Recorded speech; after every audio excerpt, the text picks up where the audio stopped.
June 19, 1948. Tokyo has surrendered to one of the gloomiest, most suffocating rains in its history.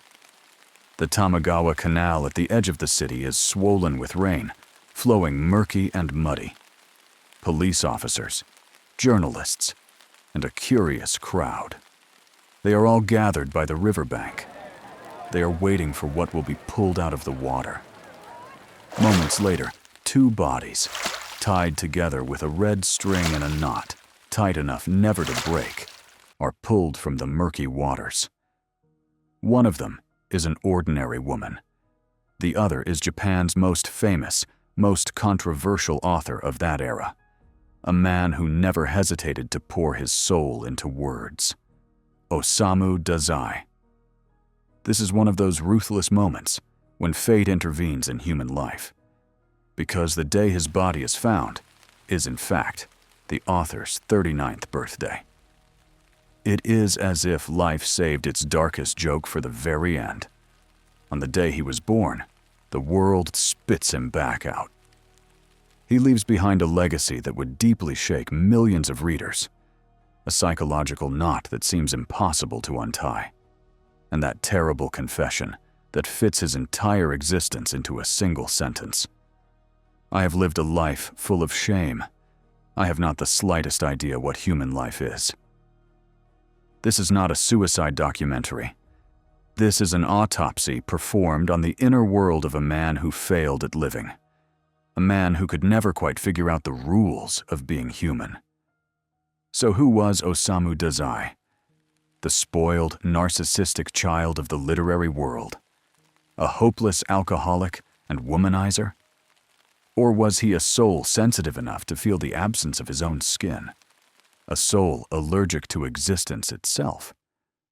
Kafka was afraid of his father's shadow. Dostoevsky searched for God at gambling tables. Camus rebelled against the meaninglessness of life. But Dazai, he only looked in the mirror. And there he saw a stranger's face that did not deserve the title of human. This was what distinguished him from the others. He experienced the problem of existence not in the outside world, but inside himself. To understand Dazai, we must look not only at what he wrote, but at what he remained silent about.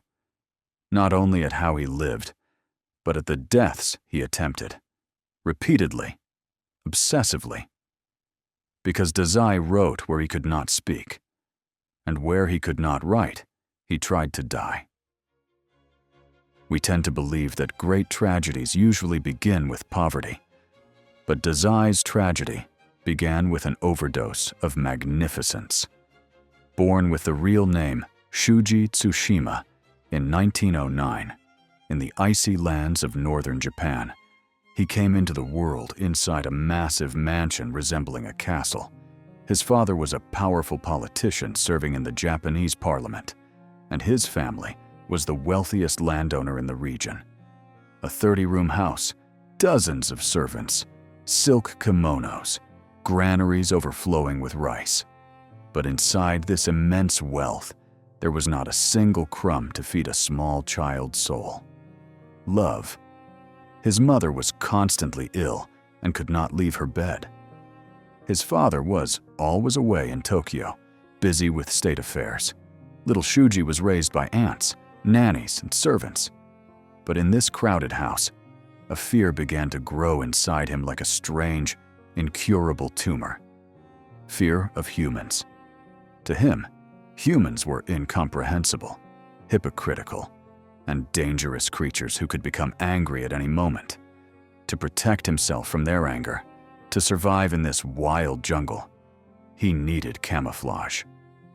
And while still just a child, he developed the strategy he would never remove for the rest of his life: clowning. The incident that best describes this, and perhaps reveals the first fracture in Dazai's soul, is the famous lion mask incident. The story goes like this. Before leaving for Tokyo, his father gathered the children in the living room and asked what gift each of them wanted upon his return. Every child excitedly named a toy or an item. When it was the youngest child's turn, Shuji, he froze. He thought he had no right to ask for anything. What if he said the wrong thing? What if his father became angry? His father, irritated by the silence, shook the notebook in his hand and asked sternly, "What is it? Do you want a book or something?" Shuji remained silent again. He lowered his head.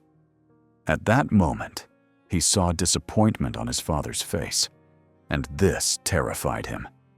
That night, Shuji could not sleep. He was so afraid that his father did not love him, that he was angry at him for remaining silent, that in the middle of the night, while everyone slept, he tiptoed into his father's room. He found his father's notebook. And even though he did not want it at all, even though he did not like it, just so his father would think he was a fun, normal, and amusing child, he wrote with trembling hands, "I want a lion mask." When his father returned from Tokyo, he came home with the mask in his hand and laughed. Look at him. Ours wanted a lion mask. What a joker. What a funny child. Shuji relaxed. He had deceived his father. He had warded off the anger. But that night, something in his soul broke irreversibly. That night, he learned to survive by wanting what he did not want, feeling what he did not feel, and pretending to be someone he was not. At school, he deliberately tripped, made funny faces at his friends, and played pranks on his teachers. Everyone thought he was the joy of the class, but in his diary, he recorded the terrible truth. I was so afraid of people criticizing me, getting angry at me, that I nearly went insane. That is why I nailed my clown mask to my face. On the outside, I was cheerful. Inside, I was living in hell. He summarized it in his own words. I was so afraid of humans that I found the solution in making them laugh. This was my final and most bitter peace offering to humanity. As he grew older, the clown mask stuck to his face even more tightly, but the darkness beneath it deepened as well. Literature became his only refuge. Words were safer than people. His greatest idol was the giant of modern Japanese literature, the author of Rashomon, Ryunosuke Akutagawa. Dazai wanted to write like him, to see the world through his eyes. But in 1927, while Dazai was still a high school student, news arrived that shattered his world. Akutagawa had committed suicide at the age of 35. This death opened a dangerous door in Dazai's mind. Death began to appear not as something to fear, but as an artistic peak, an honorable rebellion, and an ultimate aesthetic. When he moved to Tokyo for university, he began to hate his aristocratic identity. He believed that being born into wealth was immoral. With this guilt, he turned toward Marxism, a banned ideology of the era, and joined illegal communist movements. But this was less a political conviction than a symbolic suicide attempt against his father and his own class. And in 1930, the event occurred that would curse his life forever and transform him from a victim into something darker. The Kamakura incident. Here, we must pause to understand a concept that the Western mind often struggles to grasp. Shinju. In Western culture, suicide is seen as sin or escape. But in old Japanese literature and theater, the world that shaped Dazai, Shinju, meaning double suicide, is a tragic yet romantic act of honor. It is the act of lovers who cannot reunite in this world, choosing to walk into death hand in hand, to unite in the next. Dazai was fictionalizing his own life like a novel, and every novel, in his mind, required a striking finale. He formed this dark pact with Shimeko Tanabe, a hostess he met at a bar, a woman as weary of life as he was. They took an overdose of sleeping pills by the sea, but fate rewrote the script. Shimeko died. Dazai vomited and survived. From that moment on, he was ashamed not only of living, but of being alive. When he opened his eyes in the hospital, there were police officers, an enraged family, and the condemning gaze of society beside him. But the only thing he saw was the ghost of the woman he had dragged into death. He no longer felt like a failed suicide victim. He felt like a murderer. That toxic emotion known in psychology as survivor's guilt would seep into every line he wrote from that moment on. His family disowned him. He was no longer Shuji Tsushima. He was Osamu Dazai. It would be a mistake to remember Osamu Dazai only as a fragile, melancholic soul crushed by life. He was also ambitious, self-centered, narcissistic, hungry, desperately hungry for recognition. Behind the clown mask lived a child screaming silently, "Love me." A child who wanted applause, validation, and proof that his existence mattered. For Dazai, there was one ultimate symbol of salvation: the Akutagawa Prize, an award bearing the name of his dead idol, an award that represented legitimacy, respect, and acceptance into the literary elite. Winning it meant everything. It meant proving himself to his family, escaping the crushing debts he was buried under, and finally silencing the voice inside him that whispered, "You are a failure." In 1935, he was nominated for the prize for the first time. He was certain he would win. His works had created a stir in literary circles. Young writers admired him. Readers were beginning to notice his voice, but the jury thought otherwise. One of the judges was Yasunari Kawabata, a respected writer who would later win the Nobel Prize in Literature. Kawabata acknowledged Dazai's talent, but then struck the deepest nerve imaginable. He wrote, "Talented, yes, but the cloudy, unstable atmosphere of his character overshadows his work." For a stable mind, this would have been criticism. For Dazai, it was annihilation. His reaction revealed the fragile structure of his psyche to the entire literary world. He did not respond with silence. He did not respond with dignity. He exploded. In a literary magazine, he published a venomous, threatening letter addressed directly to Kawabata. He wrote, "You accuse me of madness, but what about you? Do you think the sterile little lives you nurture and make dance like birds are enough to understand my hell? I could stab you. Yes, I could stab you, and that would finally give me peace." This was not merely rage.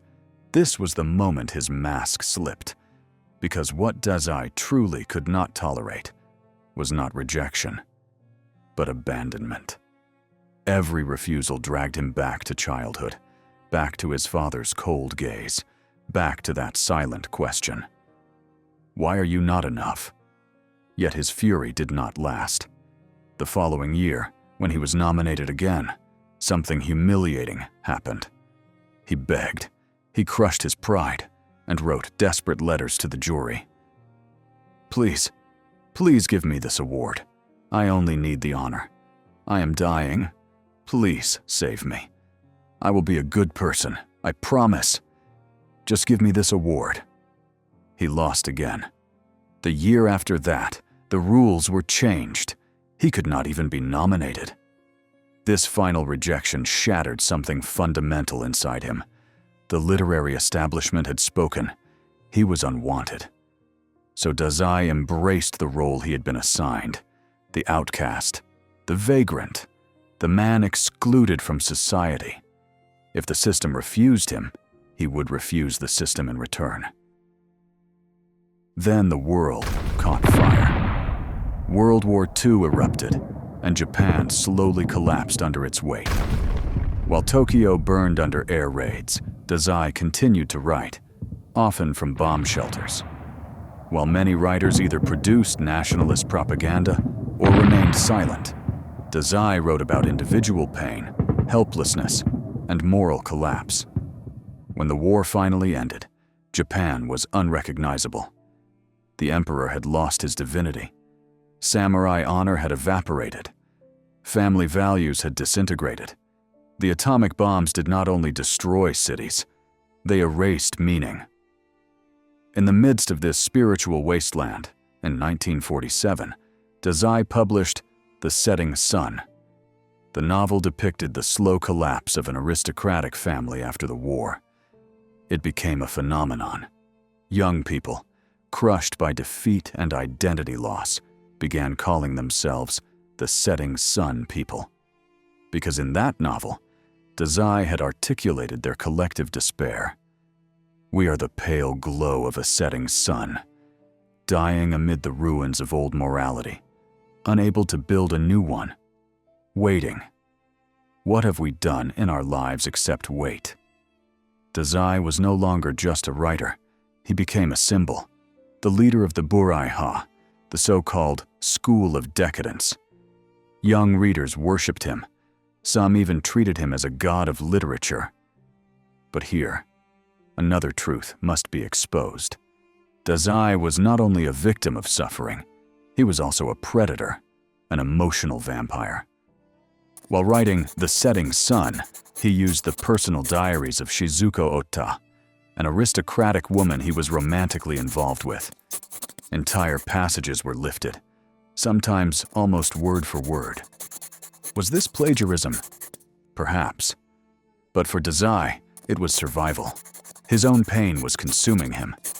So he fed on the pain of others. He was not a vampire by choice. He was a drowning man clutching at anything that floated.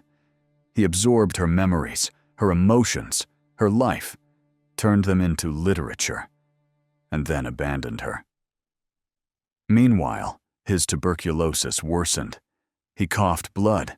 He drank obsessively. He numbed himself with morphine. While his wife struggled to raise their children alone, Dazai vanished for days, drifting between bars, lovers, and intoxication. He was both a genius and an irresponsible father, both wounded and wounding. And now, only one thing remained: to write the final report, the autopsy of his own soul. He retreated to a small inn in Atami, a town known for its hot springs. He was thin, sick. His teeth were falling out. He was exhausted. There, he began writing one of the most unsettling, most disturbing texts in world literature. No Longer Human. This was not a novel. It was a suicide note, long, detailed, and terrifyingly honest. In Dazai's life, there was a wife. There were children. But they are not in this story. Because some people are not known by what they live through, but by what they run from. The protagonist, Oba Yozo, was Dazai himself. The book was structured as 3 notebooks. In the first, Yozo describes his childhood fears and the origin of the clown mask. But one section stands out with particular brutality. Yozo cannot paint beautiful images. Instead, he draws grotesque self-portraits he calls ghost pictures. He hides them, because those images reveal the rot beneath the mask. And through them, Dazai asks the reader, don't you also have a portrait you cannot show anyone? Something hidden in the attic of your soul? As the book progresses, Yozo collapses. Alcohol, prostitutes, self-destruction, and a fake friend named Horiki. Then comes the most horrifying moment. Yozo watches silently as his wife, who loves him with absolute purity, is raped by another man before his eyes. He does not intervene, not out of indifference, but because he believes he has no right to exist among humans, let alone interfere in their affairs. Yozo's confession freezes the blood. Cowards are afraid even of happiness.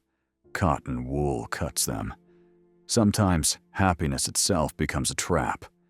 That is why I wounded everything I touched. Everything. By the end, Yozo is only 27 years old, but physically and spiritually ancient.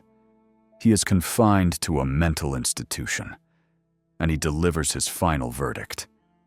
I am no longer human. I have been disqualified from humanity.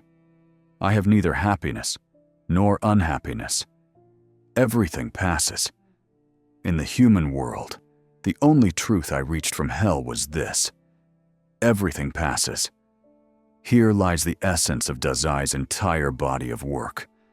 Wearing a mask does not mean leaving humanity, but being forced to wear one means living in a world that has already lost its humanity. By writing these words, Dazai emptied himself completely. He had poured every drop of poison onto the page. There was nothing left to say. The night of June 13th, 1948. Beside him was his final lover, Tomi Yamazaki, a woman obsessed with him, willing to die for him. Perhaps he brought her along because he was afraid of facing death alone. Before leaving, Dazai placed toys for his children on the table. He left a final letter for his wife, Michiko. Michiko, I loved you more than anyone, but I don't want to write anymore. I just want to die. That night, they walked beneath the pouring rain toward the Tamagawa Canal. They grew cold. They trembled. They tied themselves together with the same red string. This time, the knot held. No one survived. Dazai was 39 years old. At his funeral, the crowd was larger than he could have imagined. People did not bring flowers. They left cigarettes, sake bottles, whiskey. Today, in the suffocating chaos of modern life, everyone trying to look happy on social media while feeling hollow inside. Every young person who wakes up and asks, "Why do I exist?" finds something of themselves in Osamu Dazai. Because he did not tell us to be strong. He did not say, "Be happy." He simply said, "I am afraid, just like you. And this is normal." He did not offer a hero's journey. He offered the truth of weakness, of fear, of failure, of sometimes being unable to remain human. And perhaps that is why Osamu Dazai feels more real than all the victorious heroes and confident philosophers. Because sometimes, the bravest act is to admit to the entire world how afraid you truly are.